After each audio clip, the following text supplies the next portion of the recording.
Iran বুঝে ফেলতেছে যে রাশিয়ার সহযোগিতার দরকার আছে, কারণ রাশিয়া হচ্ছে এখনকার আমেরিকাদের বিরুদ্ধে একটা সুপার পাওয়ার, তাই না? অনেক কান্ট্রি এখন ওদের সাথে যুদ্ধ করতে গেলে রাশিয়ার সাথে বন্ডিং করে। আমরা বিগত 50 বছরে কি করতে পারি না, ব্যর্থতার ইতিহাস রচনা করা যাবে। আমার কথা রাগ করেন না প্লিজ। এখন আমাদের 50টা পারমাণবিক অস্ত্র থাকার কথা ছিল, অ্যাটলিস্ট না থাকুক 5টা তো থাকার কথা ছিল। ওরা যদি আমাকে তাক করে রাখে, আমিও তাক করে রাখতাম। বেটা তুই মারলে আমি মেরে দিব, যা।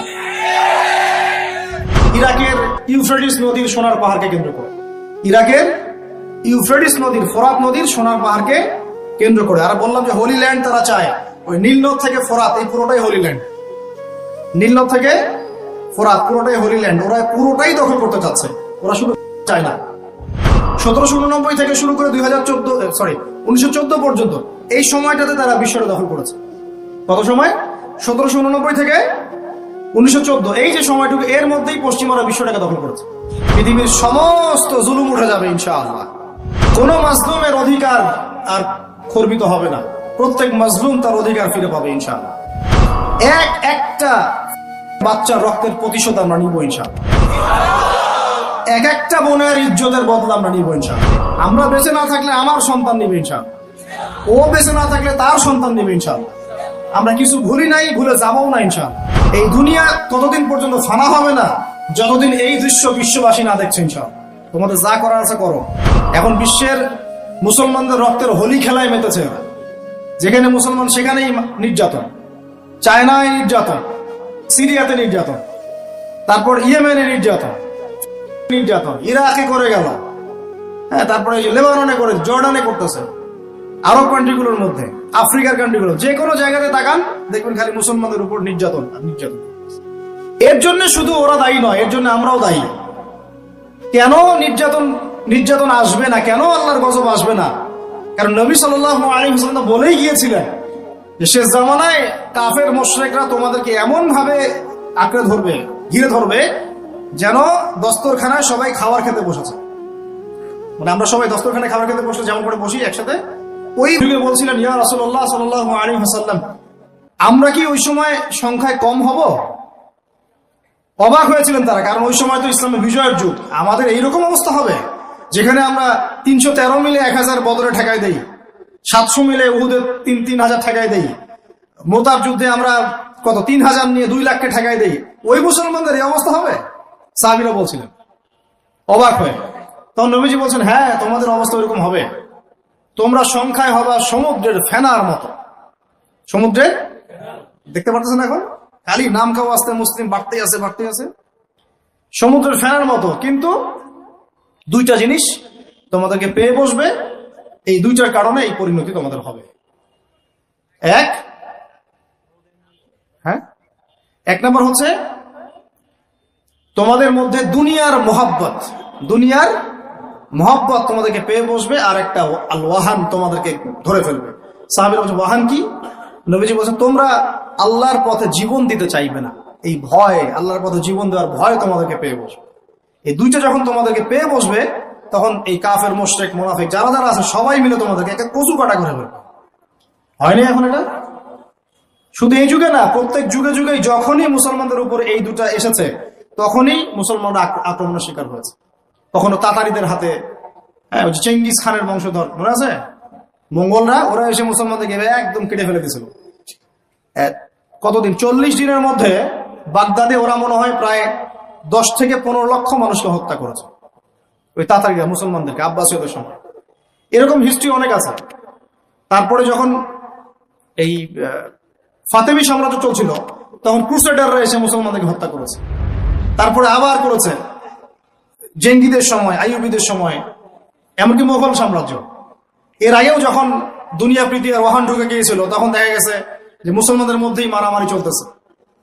হ্যাঁ, ওখান থেকে গিয়ে কর্ডোবা ইসলামী খেলাফত হয়েছে। এগুলি হিস্ট্রি পড়বেন, ইতিহাস নিয়ে ইনশাআল্লাহ আরেকদিন কথা হবে। আমার নিয়ত আছে আপনাদেরকে হিস্ট্রি শোনানোর, একদম আদম আলাইহিস সালাম থেকে শুরু করে এই পর্যন্ত যা যা হয়েছে ইসলামের ইতিহাসে, একটা একটা করে ধারাবাহিক পর্ব আকারে আসবে ইনশাআল্লাহ। এতে করে খুব অল্প সময়, হয়তো 10 মিনিটের মাদ্রাসা এমন হতে পারে, বা 10 থেকে 15 মিনিটের মাদ্রাসা, এর মধ্যেই একটা একটা করে পর্বে একটা একটা করে হিস্ট্রি আসবে ইনশাআল্লাহ। যদিও খুব টাফ এই কাজটা করা, এবং এটার জন্য অনেক ইনভেস্টমেন্টের দরকার, আল্লাহ পাক যেন সহজ করে দেন। তো মূল কথাটা আমি বলছি যে যখন আমরা এভাবে দুনিয়া প্রেমে ঢুকে গিয়েছি এবং আল্লাহর পথ থেকে সরে আসছি, মার খেতে হয়েছে। এখন আমাকে বলেন তো দেখি, আমরা কি আমাদের অবস্থার উন্নতি চাই না? এতক্ষণ যা বুঝালাম, এতে কি বুঝতে পারলেন যে দিন এখন শুধু একটা নিভু নিভু বাতির মতো জ্বলছে? গুটি কয়েক মানুষের মধ্যে হক সীমাবদ্ধ হয়ে যাচ্ছে। প্রবলেম গুলো কি আপনারা ফাইন্ড আউট করতে পারেন? প্রবলেম গুলো দেখেন। সারা বিশ্বে ইসলামিক কোন খেলাফত আছে? ইসলামের কোন ঐক্য আছে? একজন আমিরুল মুমিনিন আছে? একটা জামা আছে? একটা ইমারা আছে? আমাদের কি অর্থনৈতিক শক্তি আছে? ভিত্তিটা নাই। পুরো বিশ্বের রাজনৈতিক ক্ষমতাকে আমরা নিয়ন্ত্রণ করি না। পুরো বিশ্বের মিডিয়াগুলো কি আমাদের? এমনকি যেগুলোতে রেকর্ড করছেন, যে ফোন আপনার হাতে, সেটাও তাদের। এটাও কাদের? তাদের। পুরো বিশ্বের যে ফিলোসফিক্যাল থটস গুলো আছে, দর্শন, এই দর্শনগুলো আমাদের চলছে না ওদের চলছে? সব পশ্চিমা দর্শন চলছে না? এই যে নাস্তিকতা, কাদের দর্শন? আমাদের। এই যে সেকুলার কনসেপ্ট, কাদের দর্শন? আমাদের দর্শন। এই যে সো কল্ড ডেমোক্রেসি, কাদের দর্শন? আমাদের। এই যে ন্যাশনালিজমে আমরা ভুগছি, সবাই জাতি চিন্তা করি। মানে ওই ইয়েমেনে একটা মুসলমান মরলে আমার লাগে না। কেন লাগে না? ও তো ইয়েমেনি, আমি তো বাংলাদেশি। মারলে আমার খুব একটা লাগতেছে না। কেন? ও তিনি, আমি তো বাংলাদেশি। এই যে গোত্রীয় বিভাজনটা আমরা করেছি ন্যাশনালিজমের মাধ্যমে, এতে করে ইউনিটিটা নষ্ট হয়ে গেছে। গোত্রে গোত্রে মানুষ থাকতে পারে, কিন্তু সবার মধ্যে একটা হৃদ্যতার বন্ড থাকতে হবে। এইটা ইসলাম দিয়েছিল। আনসার, মুহাজির, দুইটা আলাদা শব্দ না? দুইটা আলাদা বৈশিষ্ট্য, কিন্তু তারা কি আলাদা ছিলেন?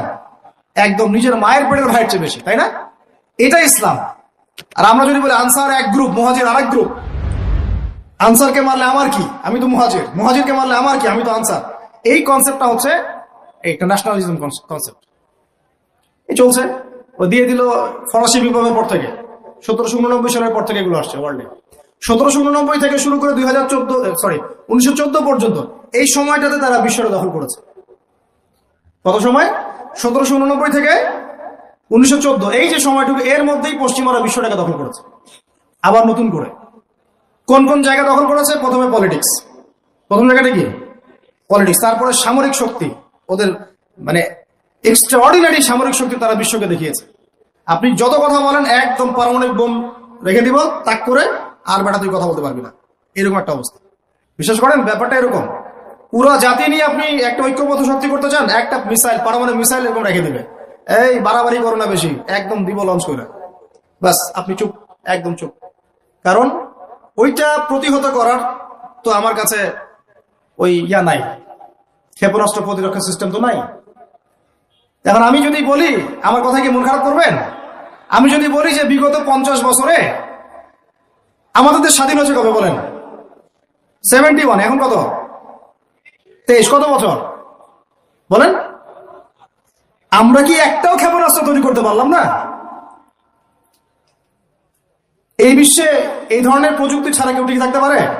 এটা কি ঢাল তলোয়ারের যুগ, যে ওরা এগুলো বানাবে আর আমরা ঢাল তলোয়ার নিয়ে বসে থাকবো? কি করলাম আমরা বলেন? আপনারা তো রাগ করেন কথা বললে। রাগ না করে একটু ভালো করে মন দিয়ে শুনেন না, মন দিয়ে চিন্তা করেন না। কি করলাম আমরা এতদিনে? আমাদের 50টা ক্ষেপণাস্ত্র থাকার কথা ছিল, আমাদের 50টা পারমাণবিক অস্ত্র থাকার কথা ছিল। কিসের ভিত্তিতে আমরা লড়াই করব? কিসের ভিত্তিতে আমরা লড়াই করব? মিয়ানমার যদি আমাদেরকে কালকে চাপ দেওয়া শুরু করে, আমরা কিসের ভিত্তিতে লড়াই করব? কি নিয়ে লড়াই করব? এমনকি পুরো মুসলিম বিশ্বের বড় বড় পরাশক্তিগুলোর সাথে আমাদের সম্পর্ক কতটুকু ভালো।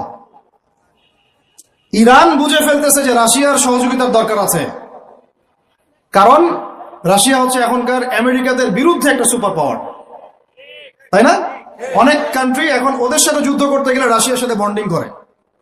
এটা ওয়ার্ল্ড অ্যাফেয়ার্স। আমরা বিগত 50 বছরে কি করতে পারি না, ব্যর্থতার ইতিহাস রচনা করা যাবে। কি বলতেছেন আপনি? আমার কি বলতে চান?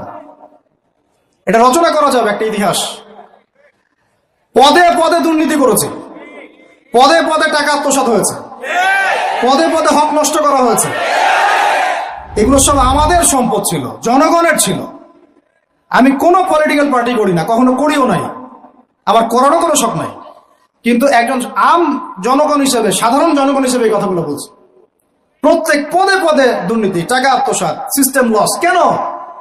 একটা ছেলে যোগ্যতা আছে, চাকরি পাবে না কেন? ওই ছেলের যোগ্যতা আছে, কেন চাকরি পাবে না? আপনি আল্লাহর কাছে কি জবাব দিবেন? আপনারা বলেন, আপনারা আল্লাহর কাছে কি জবাব দিবেন? ওর যোগ্যতা আছে, কেন সে পেল না? কেন একটা গভর্নমেন্ট প্রতিষ্ঠানের মধ্যে